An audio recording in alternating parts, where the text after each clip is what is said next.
Kita akan melanjutkan perkuliahan kita. Pada kesempatan ini, kita akan mendiskusikan momentum linear dan tumbukan.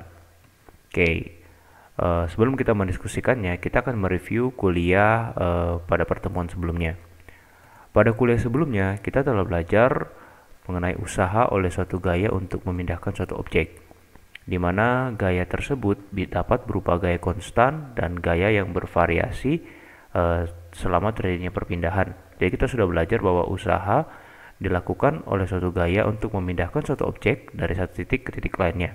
Apabila usaha tersebut dikerjakan oleh gaya konstan, maka kita dapat menghitung usaha menggunakan formulasi ini, di mana W sama dengan FD cos theta, di mana F cos theta dan D adalah searah ya, sejajar.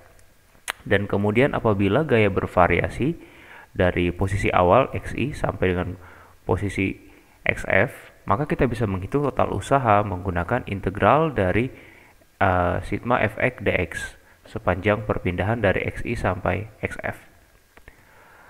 Selanjutnya kita juga belajar mengenai energi kinetik ya, di mana energi kinetik itu adalah energi yang dimiliki oleh benda yang bergerak. Artinya benda bergerak itu memiliki kecepatan. Nah, di mana energi kinetik atau K ya bisa disimbolkan didefinisikan sebagai K sama dengan setengah mv kuadrat. M adalah massa benda dan V adalah kecepatan.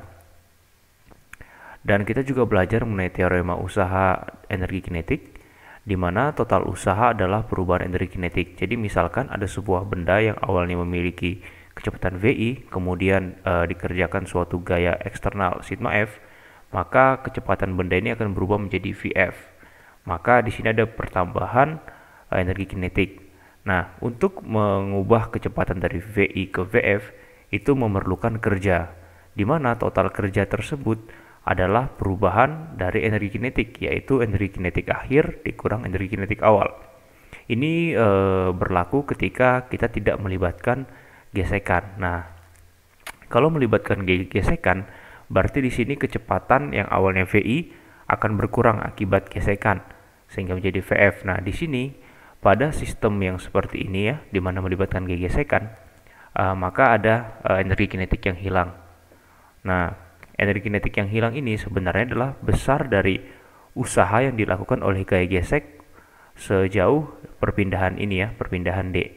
Maka usaha oleh gaya gesek itu sebenarnya adalah perubahan dari energi kinetik.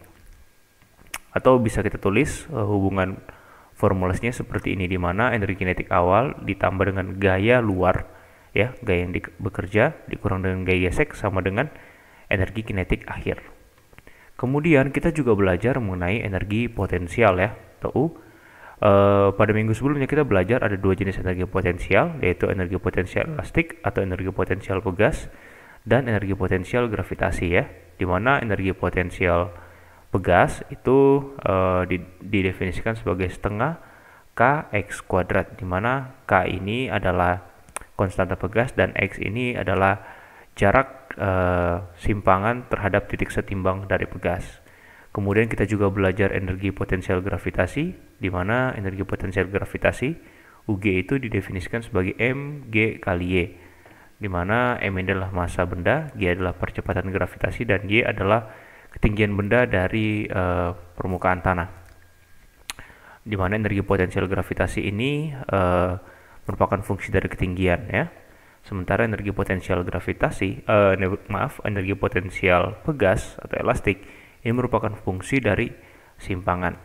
Kemudian kita juga belajar mengenai konservasi energi mekanik ya, di mana pada sistem konservatif berlaku hukum kekalahan energi mekanik, di mana energi mekanik itu tetap ya, energi mekanik awal sama dengan energi mekanik akhir. Yang berubah ialah bentuknya ya, energi potensial ya, energi potensial dan energi kinetik selalu berubah-ubah, tapi energi mekaniknya tetap. Ini berlaku pada sistem konservatif seperti itu. Nah, itu adalah review kuliah sebelumnya. Nah, kita akan membahas mengenai momentum dan tumbukan ya. Sebelum itu kita akan melihat dulu pada ilustrasi berikut. Nah, teman-teman pasti pernah melihat ini ya, khususnya di tayangan-tayangan film, biasanya di meja-meja profesor atau meja detektif ya. Di sini ada sebuah benda yang bersusun, kemudian benda ini menumbuk benda lainnya, maka benda lain akan bergerak dan menumbuk ya, selalu secara periodik seperti itu. Nah, kemudian kita juga pernah melihat ini ya, sebuah tayangan viral di mana anak sekolah ditilang, kemudian ingin kabur dari polisi, justru terjadi tabrakan seperti ini, ya, antara benda satu dan benda lainnya. Nah, fenomena ini yang bisa kita lihat dari sini ya, dari dua ilustrasi ini, sebenarnya adalah fenomena tumbukan, di mana suatu benda satu ya yang bergerak. Ya, otomatis pertama benda itu punya massa ya, kemudian dia bergerak dengan kecepatan v, kemudian dia saling menumbuk. Nah, kita juga lihat di sini ada energi yang dipindahkan dari satu benda ke benda lain. Kita lihat dari bola ini ya, awalnya ini diam, kemudian dia ditumbuk oleh benda ini, maka energi ini akan pindah ke bola satunya, dari sini juga akan pindah ke bola setelahnya, dan akhirnya pindah ke bola sini, kemudian dipindahkan lagi dan seterusnya. Dan pada fenomena ini juga dari motor satu dan motor lainnya itu saling memindahkan energi. Nah, kajian fisika yang membahas mengenai ini ialah momentum dan tumbukan ya, di mana benda bermassa M bergerak dengan kecepatan v, kemudian mengalami tumbukan. Ini juga bagian yang banyak dibahas ya dalam mekanika klasik. Nah, fenomena tadi itu seperti yang sudah dijelaskan akan dibahas pada topik mengenai momentum. Nah, pada kuliah ini kita akan mendiskusikan mengenai momentum linear dan tumbukan. Beberapa hal yang akan kita diskusikan pada kuliah ini diantaranya mengenai pusat massa, kemudian momentum linear, lalu tumbukan atau collision dan impuls. Kemudian kita juga akan mendiskusikan mengenai konservasi momentum linear, jenis tumbukan, yang terakhir mengenai sistem dengan massa yang berubah ya, dalam hal ini roket. Ini adalah topik yang akan kita bahas pada perkuliahan ini.